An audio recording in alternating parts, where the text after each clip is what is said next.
Welcome to CAM Radio, an ahead of the curve initiative by Cyril Amarchand Mangaldas, bringing you every Friday the latest in legal and policy. Stay tuned, enjoy listening.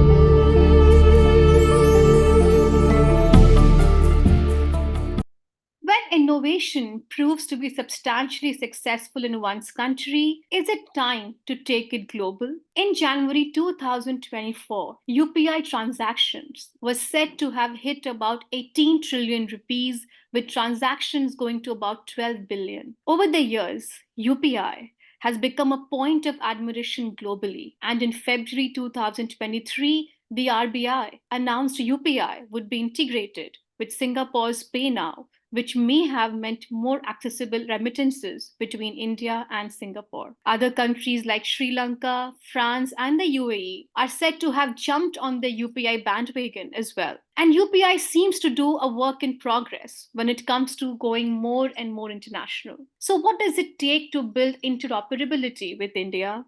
How could other countries build UPI infrastructure? Can UPI offer a streamlined alternative to traditional methods of financial exchange globally? Could there be broader concerns about the technology increasing money laundering and other nefarious operations? Is there a role for AI to play in UPI payments in what is being considered the golden period of artificial intelligence? And what does all of this really mean for India's influence on the global stage? To break it all down, please help me welcome Arjun Goswami, Director of Public Policy at Sri Amarchand Mangaldas. Arjun, it's my sheer pleasure and privilege to be talking to you. Always fun to be talking to someone like you. We've had such interesting conversation the last time also. The first question really is that for an Indian tourist in Singapore, I'm just trying to understand the entire UPI internationalization conversation here. So I go to Singapore and now I can seamlessly pay via UPI for my coffee or even buy a television. Similarly, somebody coming from Singapore to India can also do the same on their app. Is that what I'm understanding correctly? Can you tell me in clear terms what does this internationalization of UPI really mean in our day-to-day lives? Yes, Arjun. Thank you very much, Shrija, and it's always a tremendous pleasure talking to you. This is such an interesting topic, and you're right to start with the question of what it means for the ordinary person, for the citizen. And you're spot on correct. In other words, imagine that you are, as you say, an Indian traveler going to one of these countries where UPI has been accepted. So if it's Singapore, Indian traveler will go there to Singapore. They'll be able to pay a merchant in Singapore using UPI. It's as simple as that. In other words, they don't have to bother with a credit card that has to be enabled for foreign use, etc. Now, in reverse, when that foreign country traveler, let's say Singaporean, comes to India, he or she can use an app on their system to pay in India. So it makes the payment system for ordinary individuals much easier, much more seamless. The whole notion of traveling to another country now becomes much easier. Over to you. Thanks for that, Arjun. But Arjun, just trying to understand this a little more deeply. So I am traveling, and money is essentially an expression of power, right? It's my money. Whatever I do with it, I buy a bag, I check into a hotel, I go out partying, I'm flying from one country to the other. Is this another form of surveillance and a huge digital surveillance, as if what I was doing within this country was not enough? Now what I'm doing even internationally is being known to the state. Because let's understand one thing: the way I use my money, how I go about using my money in a day, pretty much mirrors what I have done throughout the day. It's an extension of my life. If I have paid money to buy coffee, so everybody knows that I went to this place at this particular time. If I checked into a hotel through UPI payment, somebody knows that I've been traveling. So all of this is huge amount of personal data. And this data is now owned by the state. So, in this entire sort of narrative being built about surveillance capitalism, is this another form and a very strong form of digital surveillance, which perhaps nobody is even talking about? So this is a very interesting question. And I think there are two parts to it, Shrija, when I reflect on your question. So the first part is understanding that UPI as a cross-border or seamless system of payment doesn't operate on its own. It cannot be effective that way. So, what I mean by that is it is part of what many people call the India stack of India's digital public infrastructure. Now, that stack means that there are at least four layers to it. Now, the layer we've been talking about, Shrija, is the what I would term the cashless layer. In other words, you use UPI enabled payments to move money across cashless in an easy, simple manner, either domestically or across borders if you are traveling, as you now can. But the other layers include a consent layer, if you like, a paperless layer, and a presenceless layer. Now, what do I mean by that? So, a consent layer would mean that there has to be some data protection architecture that actually is required as a foundation stone for this digital public infrastructure system to work. What do we mean by a paperless layer? In other words, there has to be some eKYC system, some DigiLocker system that helps enable it. And what do we mean by presenceless layer? That means you have something like a digital identity, your Aadhaar ID. Now, all of this works together if the consent layer works. The consent layer means that in the country, there have to be adequate layers of data protection. If that is not there, then of course, you don't have adequate safeguards as you operate this. That's one side of things. The second side of things, though, Shrija, as I think about your question, is that as you start using UPI transactions, you need to be sure that they are secure. Now, that means there have to be some cybersecurity risk management systems because this is sensitive personal data. It includes your financial information. Otherwise, you can end up with fraud, unauthorized access, etc. So it's inevitable that some kind of cybersecurity and cyber reporting will be required. So those are the two aspects of this, in my view. Thanks for that, Arjun. Thanks for sort of laying this down so clearly. So, what I'm understanding is that there is consent infrastructure which is needed, and also the cybersecurity measures infrastructure that also have to be very, very strongly built for this to work seamlessly. So, obvious question, how are we doing on both these counts?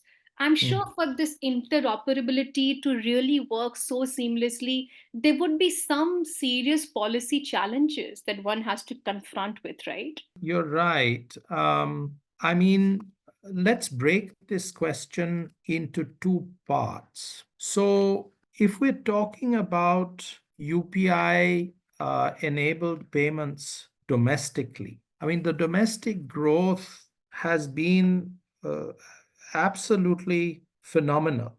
Mhm. UPI's share of digital payments in 2023 domestically is close to 80%.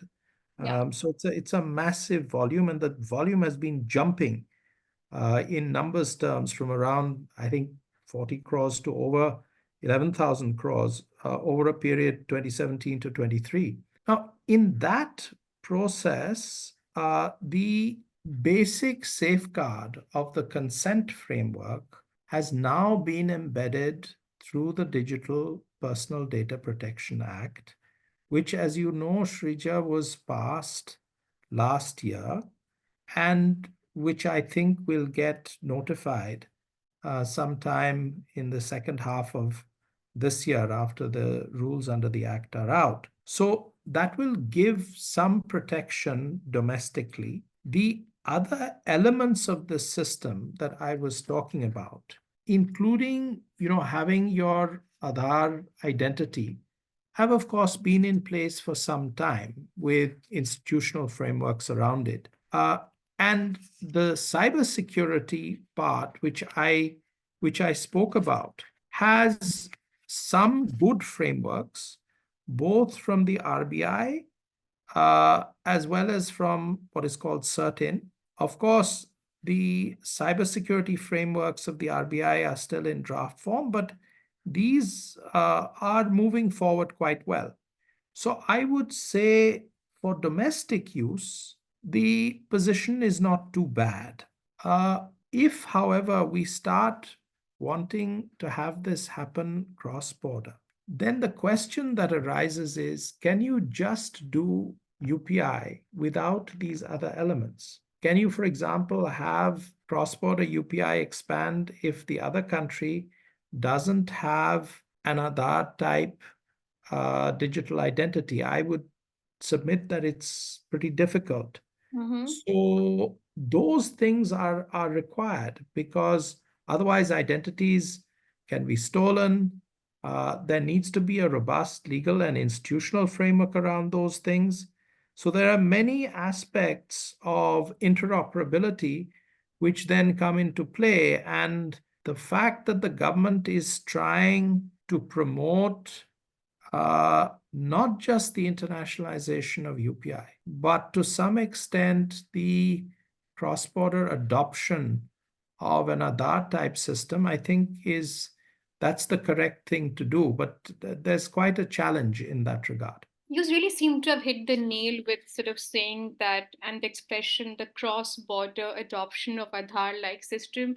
Arjun, suppose if you were to have a conversation with the representatives of the government on really the challenges, because often in the mainstream press or in the chatter, people talk and listen about the good part. Okay, it's great we are doing all these numbers, but like you also pointed out, about this 80% number that we reached on even the domestic front on the UPI.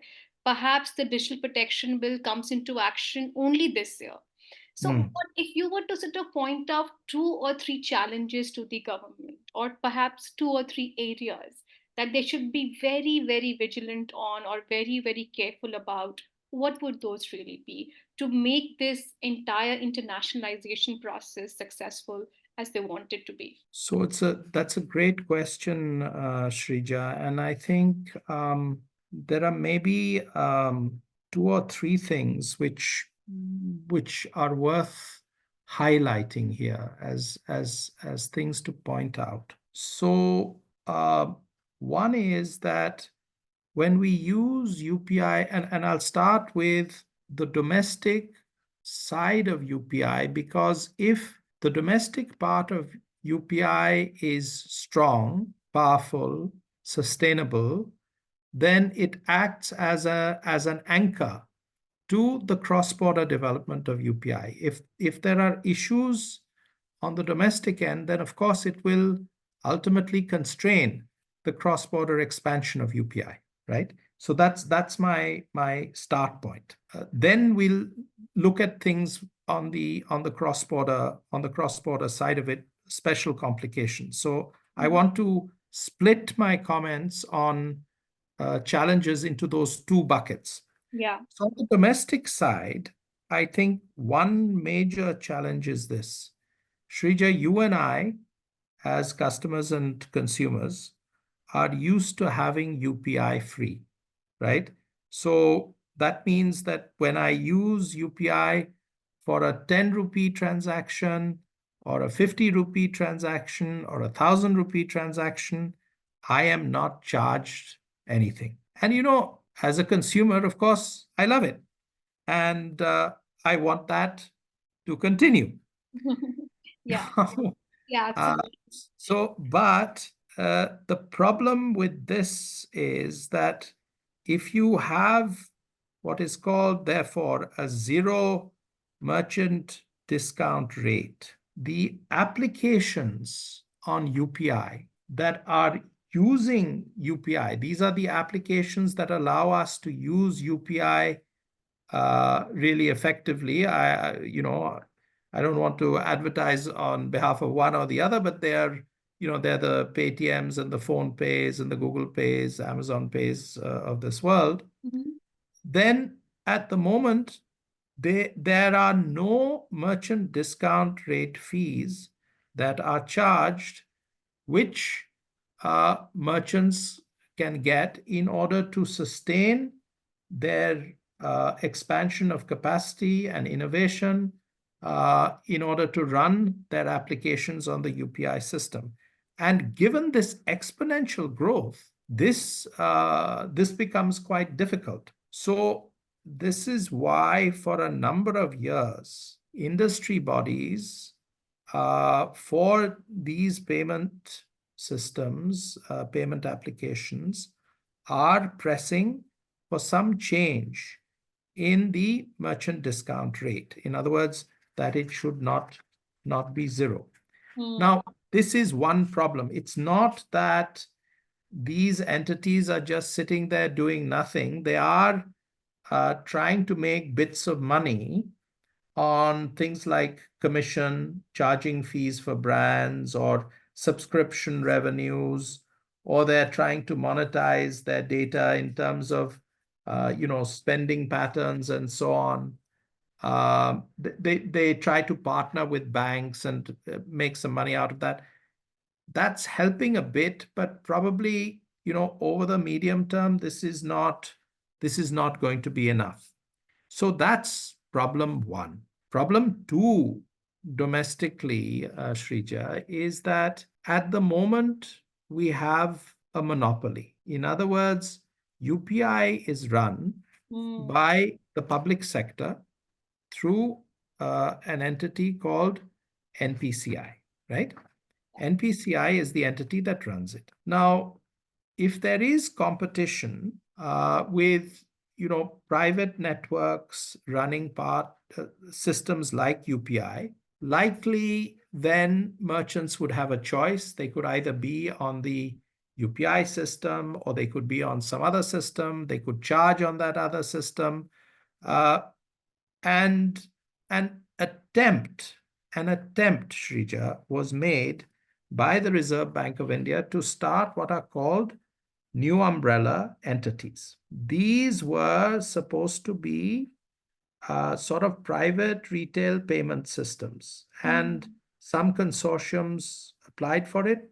None of them came through. There were reservations about it for various reasons, but the fact that there is no rival in the segment means also that the improvements in cybersecurity, etc., which could happen, perhaps are not happening at the level that we want. The third part is that despite the staggering growth of internet usage, I mean, I think there's a World Bank report of 2024 which says that between 2018 and 2022, Shrija, we've had something like 170% growth in active internet users. Yeah. But this should not disguise the fact that we still have a significant digital literacy problem, right, domestically. So we need to deal with these matters domestically. Now, internationally, it's a different issue because if UPI is to spread internationally into other countries, particularly countries in the global south, they will have to have Aadhaar type systems. And that's not just a system issue. That means they have to have legislation that protects the way in which an Aadhaar type identity is used. They would have to have an institutional framework like we have in terms of UIDAI. These are not easy processes. So all these become complications. And, if I reflect on your last point, which you made, which is weaponization right at the beginning, I mean, those problems are evident. And to be frank, the so-called Society for Worldwide Interbank Financial Telecommunications, it's in brief called SWIFT, has been weaponized to some extent in terms of economic sanctions. It's become a sort of semi-foreign policy arm of the United States.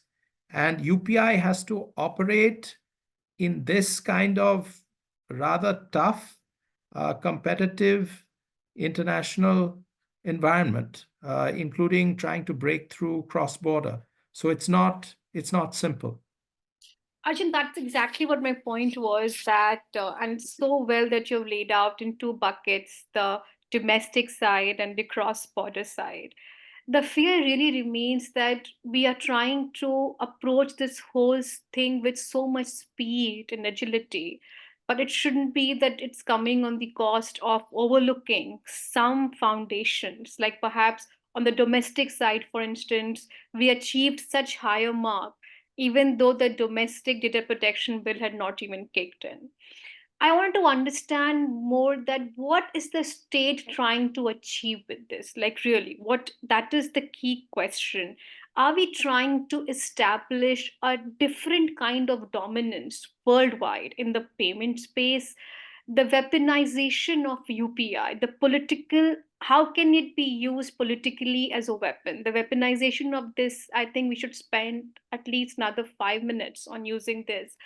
We've had in the past the MasterCards and the Visas of the world, right, who have had huge monopolies in interstate sort of payment services.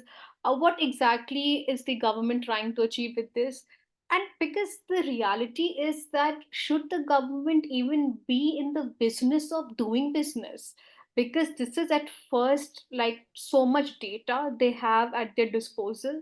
And second, now they want to, it looks like there's a certain kind of dominance that we want to establish out there. What is your sense, Arjun?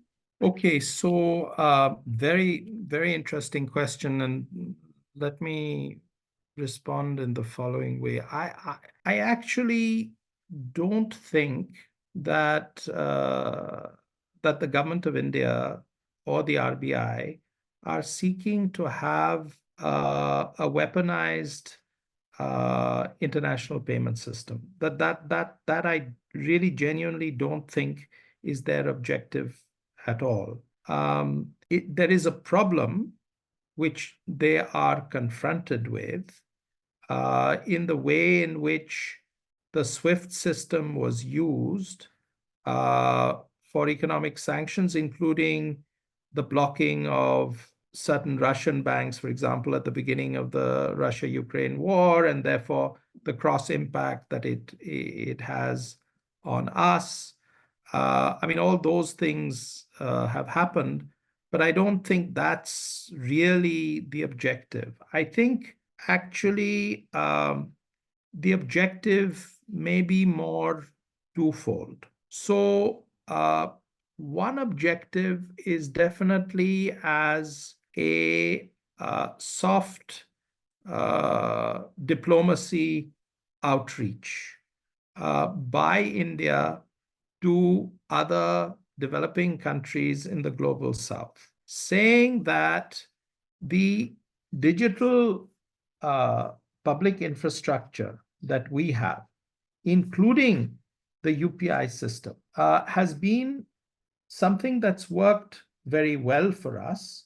And we want to share this experience with you and have you use it. Now, that's something that the Prime Minister also spoke about in at least one of the G20 meetings last year. And this aligns with the sort of general notion that we want to promote the global south and we want to provide public goods, in this case, digital public goods, which can help promote the development in the global south. Does it mean that we get some goodwill in exchange for it? Certainly. Does it mean that other financial systems then have links with us? Certainly.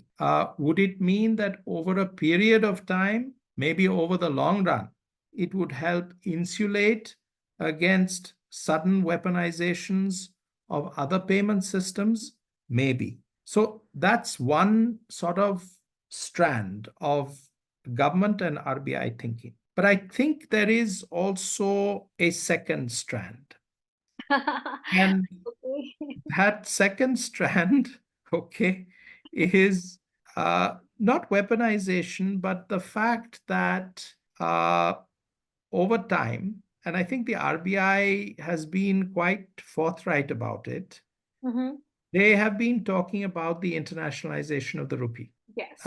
That over the long run, the rupee will become an international currency.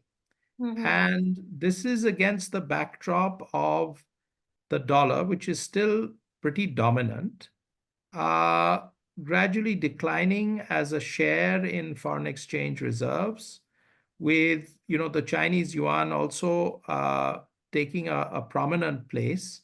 So they're trying to position that internationalization, but the steps for rupee internationalization are very complex and complicated. It's not something that we can rush into, particularly because the percentage of global trade that we have is not particularly big yet. True. So therefore, UPI internationalization becomes a first step.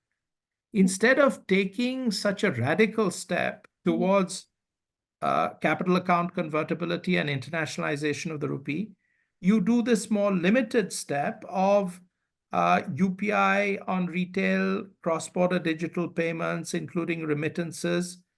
But I think, frankly, this is an intermediate step towards eventual internationalization of the rupee. So uh, UPI, to sum up, UPI currently is not in a position to challenge the SWIFT system. True. But over a period of time, it may create some insulation. UPI internationalization is a way of doing our soft diplomacy and getting us goodwill in the global south. And UPI internationalization is this intermediate step in terms of the long term goal of internationalization of the rupee. That, I think, is the real story. What a meaningful conversation. Like, really, we can just go on and on, especially on the question of digital rupee, the CBDCs. I think we'll have to do another podcast only for that. But I do agree with you completely that this seems to be the step in that direction, where the ultimate aim is to really have an international digital rupee. Arjun, now that we are getting towards like the end of the conversation, such a beautiful sort of podcast. This is just trying to understand and peel the layers of UPI internationalization, because I don't really listen about this topic much in the mainstream, anyways. This entire narrative of building of artificial intelligence, and I just have to ask you this because this is supposedly the golden age of AI, really. Mhm. How do you think AI would really play a role here? Because what we are talking about is huge scale, exponential growth, cross border countries. And without the use of technology, none of this is possible any which way. What do you think can AI really play a role? Is it a boon or a bane? Because they are bad actors for every technology. But what do you think that the role which AI specifically will play for this? So I think that I mean, what an interesting question. This deserves a session all of its own. But let me just say that I think AI as a tool of innovation will have huge room in almost every sector that you can think of. It'll likely be transformative in healthcare, in transport, in financial systems, and to some extent, it already is. We're seeing, AI tools in terms of investment advice. We're seeing AI-driven tools in patient care. We're seeing AI-driven systems maybe eventually take us towards driverless cars. That's all the opportunity side of AI. That said, there are significant risks in terms of bias, self-preferencing, going beyond human control. And every country is trying to find some way of balancing between innovation and risk. And they're hitting that balance differently depending on where they are in the trajectory of their growth and development as an economy. So in places like the EU, it's very citizen-centric in terms of human rights and so on. In the US, it's more market-centric. I think what we will have is a hybrid. We will chart our own path. But what an exciting time for lawyers, including policy lawyers, True. because we will have wonderful opportunities to contribute to the shaping of this new age and new world, and hopefully, do it in a way where we try and get the balance right. And if journalists like you keep asking these questions the way you are, I think it'll help point us in the right direction. Thanks for that, Arjun. But I must tell you that when I went for my fellowship to London and UPI, India Stack, what they have done, really the cynosure of Yeah, eyes for everybody. They're yeah, watching us so, so carefully. yeah, With yeah. someone like you, but I want to spend at least the last 5 minutes on a very Mm, important subject and what you sort of outlined that Shrija, it's a very, very interesting time for even policy lawyers like us. To me, it really appears, and clearly we are moving in a direction where there's politics of innovation that is happening because there's so much that is happening on the technology side that there's no way that you can curb that temptation of not politicizing innovation. It's just mm, there. The mm, first thing, and you might just think that Shrija, it's a radical view, but there seems to be so much, there seems to be a machinery out there which want us to believe that cashlessness is in our interest.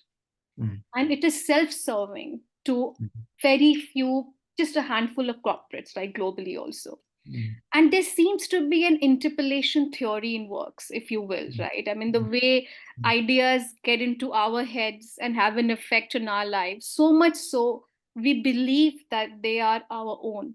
The same thing seems to have happened with cashlessness and digital money. We mm, now believe that having hard cash is bad for us. Digital money is the savior. So, what really happens to the good old cash? Is it time that we forget it?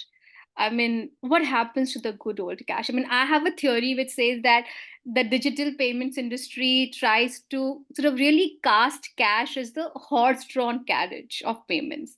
But cash really is the bicycle, like more flexible, resilient, and convenient in certain settings.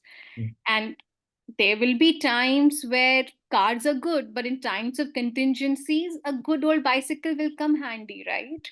So, what is your entire take on this politics of innovation? Because we'll see, we started with fintech, cashlessness, but it will go into other areas also. What do you feel? Very, very, very interesting question. And I think absolutely apt and appropriate because for an economy like ours, where levels of digital literacy have still not permeated to the levels that we would want, where there is, more work in progress to be done.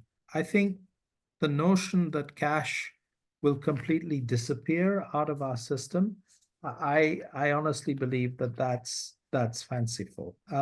The benefits of digital payments in terms of ease, in terms of reducing sort of manual processes, in terms of governance advantages, yes, they're there, but I don't think, at least in the immediate term, we're going to see cash disappear. And I don't think we should be sort of ideologically driven about this. It should be a pragmatic process where the advantages of digital payments expansion happen through conscious effort on financial inclusion, right?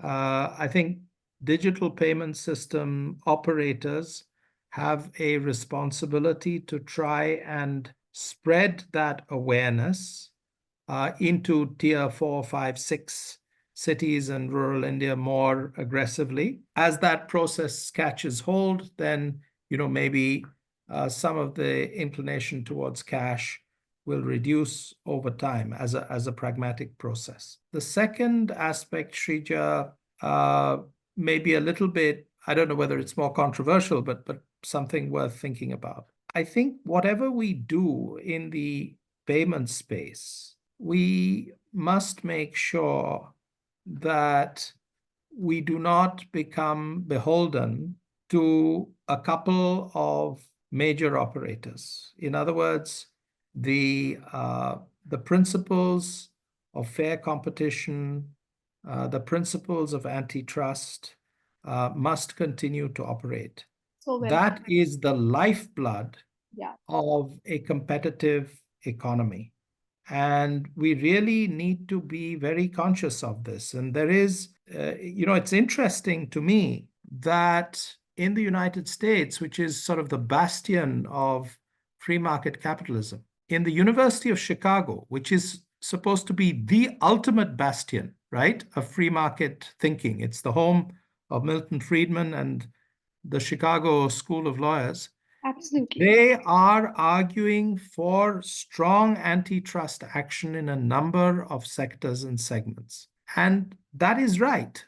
We need to think about this very carefully in order to ensure that innovation from startups, from smaller enterprises can contribute to the vibrancy of our payment system and make sure that the best contributes to the growth of the economy. Arjun, my last question to you, really, and I think I have to ask you this. While covering startups and private markets, we were always told that India is 10 years behind the US and 5 years behind China. That really was the comparison given. With some of these movements that are happening from India, where does India really lie on the technology landscape on the global stage now? Do you think the conversation has significantly shifted, especially post COVID? How does the ranking go now, especially for the tech landscape?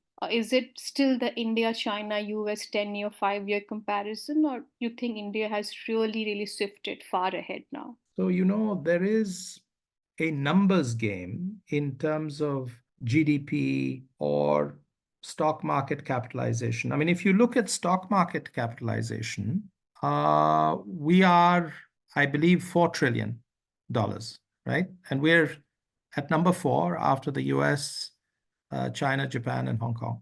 Yeah. And we're moving up very fast. So I think if we're talking about the speed of catch up, including with rates of growth, we're accelerating very fast.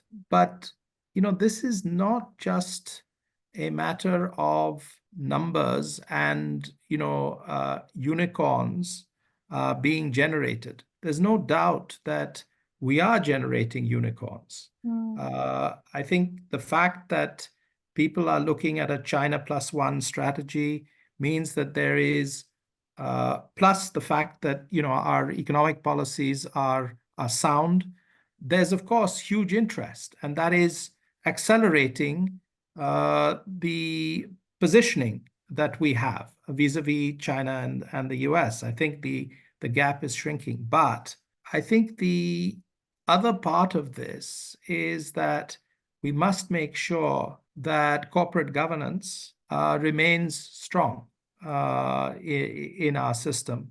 That people often say that hardware is relatively easy to build, hard infrastructure. Soft infrastructure, which includes, corporate governance, is much more difficult, right? Soft is sometimes much harder than hard. So we have to pay attention to that, which includes our legal frameworks, the simplification and the modernization of laws and regulatory frameworks and policies, and the compliance that we must insist on all market players, so that when additional space is given to them, they also treat it with respect. So I think that's work in progress, but I have to say I'm very optimistic about the accelerated path we're on generally. Absolutely. Thanks to that, Arjun. And what a delightful conversation. Till the time we meet our listeners next, I wish them goodbye and good luck. And thank you so much, Arjun, for your time and energy for this episode of Cam Radio. It was a sheer delight. Thank you so much. My pleasure, and thank you so much, Rija. All the best. Thank Take you. care.